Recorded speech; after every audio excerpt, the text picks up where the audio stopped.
Hi, this is the Homeschooling Perfectionist here, and I wanted to share with you some tips on how I plan my whole homeschool for the whole entire year, lessons and everything.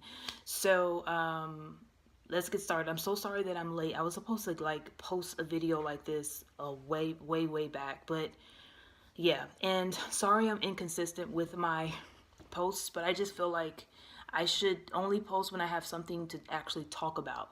So I've been really busy with our business, and this is really the best time for me to share. Again, these are just tips that helped me. Now, for my homeschool, I just have a son, one child, and I try to pattern our homeschool with like the public school system. But we just have longer summers. And then this year, I'll be also doing summer school. I did it last year too. My son will be going into kindergarten, but I've been homeschooling him ever since he was 2.5.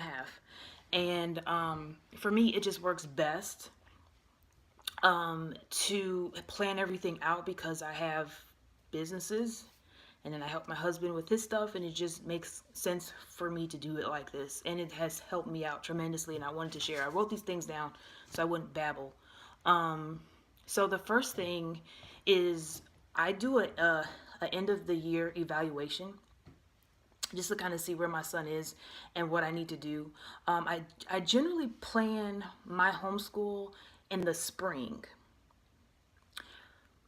It's June now. So I'm already late. I usually do it in the spring because I think it's best to plan the following year in your current year. I typically would have done it in the spring, but we were just really busy.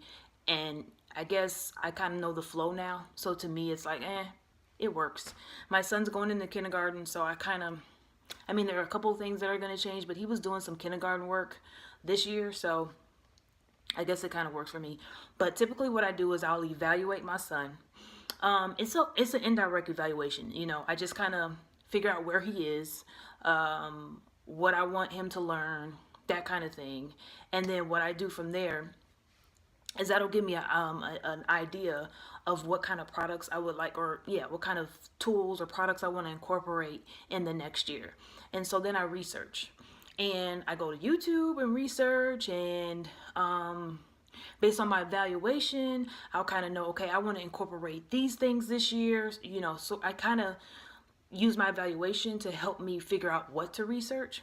Also, if I've used something like a curriculum, like Human or something like that, Kuman, whatever, if I've used that, then I'll usually look at the next book after that one if I like the book. And so that's how I'm able to really figure out what I want to do for the next year. So I research. Then and I've already done this, and I wish I would have pulled it out, but I've already done this. And the next thing that I do is I develop a curriculum frequency. So I already have the curriculum, and I'm going to show this on a later date, but then I develop a curriculum frequency.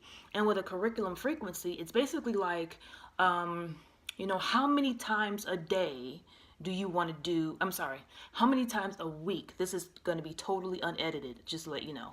But how many times a week do you want to do a particular subject? So, like language arts, say you want to do that 3 times a week, or we typically, on average, we have our school 4 times a week. In the beginning of the year, it's five times a week, and then the second part of the year, I'm kind of like dragging, so it might be 3 times or four, but average is 4 days out of the week. We typically have homeschool. So a curriculum frequency is what I do, and like I said, like language arts, I typically like to do that 3 to 4 days a week. Math, 2 days a week, and I like to pair it with language arts. So basically, how many ever subjects you have, you would write down like how many times a week you want to do that particular subject. Now, I don't get caught up in the days like, okay, I want to do this on Monday, I want to do this on Tuesday, or I want to do this for this length of time, blah, blah, blah, because my son is only in kindergarten. But you get the gist, the gist of it. The older your child gets, or if you have multiple kids, you can really play around with this. If you homeschool all year round, it can still work for you, but you might have to make a couple adjustments. But for the most part, curriculum frequency has helped me because I was able to go to the next step, which is making a list. And so I've done my research, I've developed a curriculum frequency, and now I want to make a list. So I make a list. I'm on my feet, you guys, so I keep shifting. But I make a list basically of products that I want, and I group them by priority, and then I don't have to have it if I don't, it depends. And then I go to the Target dollar section, and that's just a free for all. And the priority list is the things I'm definitely going to get. And then if I have any money left over, because I always set a budget, which is my next point. But if I have any money left over, then I might grab a couple of things here or there. And I also have a budget for Target. So just make a list after you've done your research and your curriculum frequency. Make a list to find out, okay, what do I really need? And then versus what I really want. There's so many homeschooling things out there. You just want everything, but you got to kind of be realistic. So I would say have a list. And then budget. So you can probably do budget beforehand. But I like to kind of have my list first and then say, okay, this is my budget. And then work from there. But you can do this any way you want. But definitely you need a budget so that you don't overspend. Because especially you need a Target budget, because you'll go to the dollar section and you'll just rack up. And I would say get little trinkets and little things, because I was able to do this. I never ran out of ideas. I always had, there's still stuff that I haven't really used yet that I'm going to roll over into kindergarten. So, it's just great to have those little trinkets and those little dollar store sections, whatever you want, and really incorporate them in your homeschool, which is why you definitely want to have a budget. And then what I do is I order the products.